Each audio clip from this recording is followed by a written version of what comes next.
اهلا بيكم اعزائي المشاهدين. فيديو النهارده معلومه سريعه وان شاء الله الكل يستفيد منها.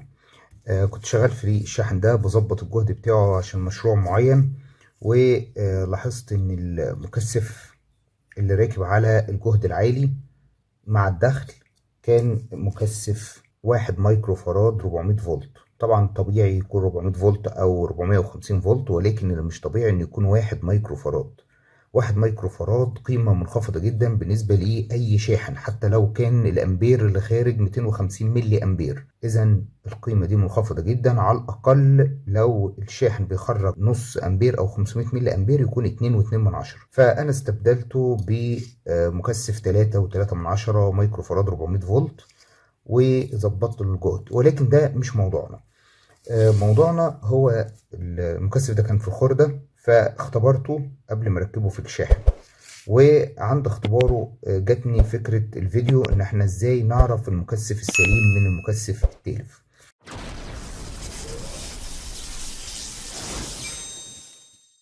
طبعا لو معاك ملتيميتر في قياس المكثفات الموضوع هيكون بسيط بالنسبة لك، يعني هتقيس القيمة، وإذا كان في فرق في حدود 5% أعلى أو أقل بنعتبر إن المكثف سليم.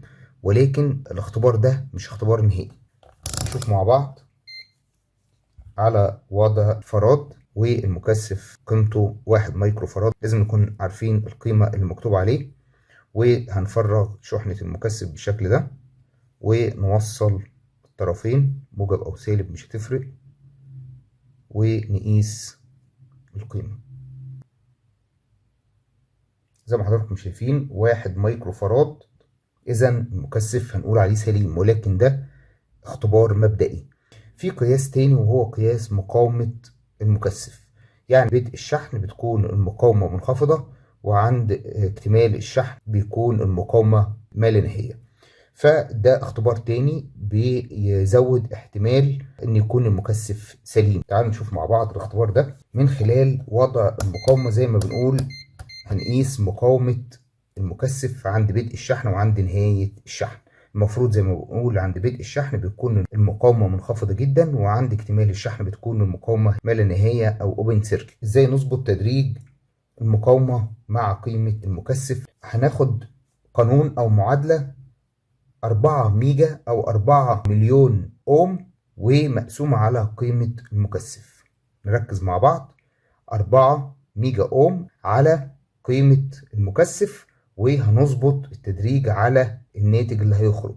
فلو قلنا 4 ميجا أوم على 1 مايكرو فاراد هتساوي 4 ميجا أوم. إذا هنظبط التدريج على 4 ميجا أوم.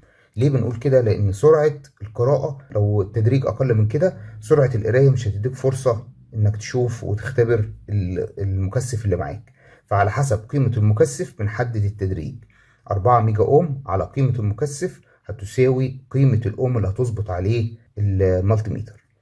فقلنا احنا معانا هنا 1 مايكرو فاراد على 4 ميجا هتساوي 4 ميجا. إذا هنختبر على 4 ميجا. هنفرغ شحنة المكثف وهنختبر مع بعض مقاومة المكثف. زي ما حضراتكم شايفين المقاومة بتعلى، وصلت ل 4 ميجا أوم، وحاليا ما لا نهاية أو أوبن سيركت. طيب كده انتهى الاختبار؟ لا، الاختبار ما انتهاش. بعد شحن المكثف على نفس الأقطاب بالشكل ده هننتظر في حدود 10 ثواني ونجرب الاختبار تاني، ونخلي بالنا ما نلمس القطبين مع بعض عشان ما نفرغش شحنة المكثف. هنختبر تاني.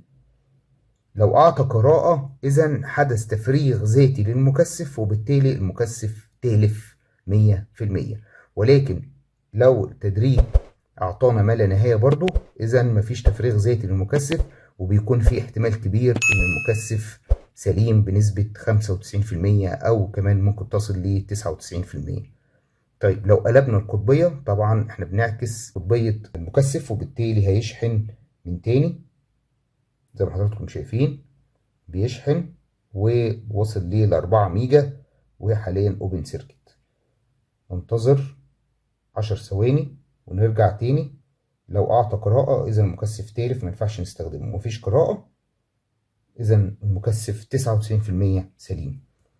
طيب هنشوف مكثف 47 مايكرو، ممكن يتقاس على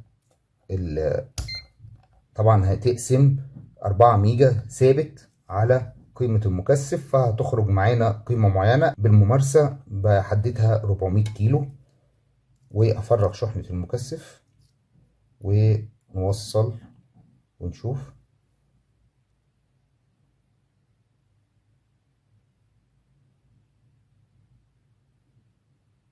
هيصل ل 400 كيلو وما لا نهاية. هنشيل البروب وننتظر 10 ثواني ونلمس تاني، مفيش أي قراءة، إذا المكثف سليم. طيب لو في تفريغ ذاتي نلمس بإيدينا القطبين بالشكل ده عشان نعمل تفريغ بتيار ضعيف جدا. احنا ملمسناش الأقطاب. طيب تعالوا نقيس كده. فعلا حدث تفريغ ذاتي للمكثف، ولكن ده تفريغ مفتعل لأن لمسنا الأقطاب بإيدينا، وإيدينا مقاومتها في حدود ال 400 كيلو أو 500 كيلو، فبتفرغ تيار ضعيف جدا. يعني محاكاة للتفريغ الذاتي للمكثف. فزي ما شفنا حضراتكم بنلاقي فيه اهو قراءة. لو ده حدث بدون تلامس أقطاب المكثف إذا المكثف تالف. طيب تعالوا نشوف مع بعض مكثفات من الخردة تالفة. ده مكثف 47 مايكرو، برضو هنقيسه على 400 كيلو. نفرغ شحنة المكثف وتعالوا نشوف مع بعض المقاومة. اوبن سيركت. طب نقلب الأقطاب، برضو اوبن سيركت. إذا المكثف ده مقاومته عالية جدا حتى في بدء الشحن، وبالتالي المكثف تالف. طب تعالوا نشوف القيمة. نفرغ الشحنة نشوف قيمة المكثف. طبعا مقاومته عالية جدا، إذا القيمة منخفضة جدا. مدينا 46 أو 47 نانو فراد، وهو المفروض 47 مايكرو فراد، يعني القيمة قلت في حدود 1000 مرة.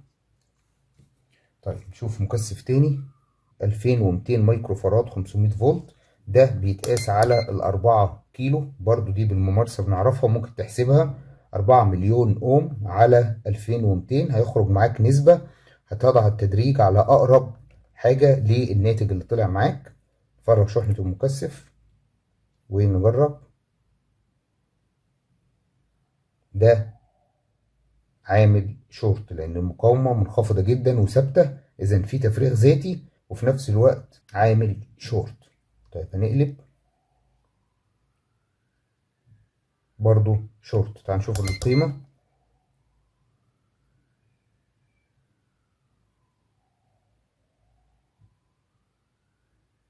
برضو القيمة ما لا نهاية، يعني قيمة مكثف عالية جدا أعلى من 10 ملي فراد، وبالتالي برضو مكثف تالف، وعرفناه من قياس الأوم. إذا هكتب لحضراتكم القانون اللي بنمشي عليه وإزاي نقيس المكثف من خلال تدريج المقاومات. 4 ميجا أوم أو 4 مليون أوم على قيمة المكثف، هيخرج معاك ناتج. الناتج ده تستخدم التدريج الأقرب ليه وتقيس مقاومة المكثف. أتمنى يكون فيديو النهاردة في معلومة مفيدة، والاستفاد يدعمنا بلايك واشتراك في القناة لو أول مرة تتابعنا، وتفعيل زر الجرس، ونلتقي في فيديو قادم إن شاء الله. سلام.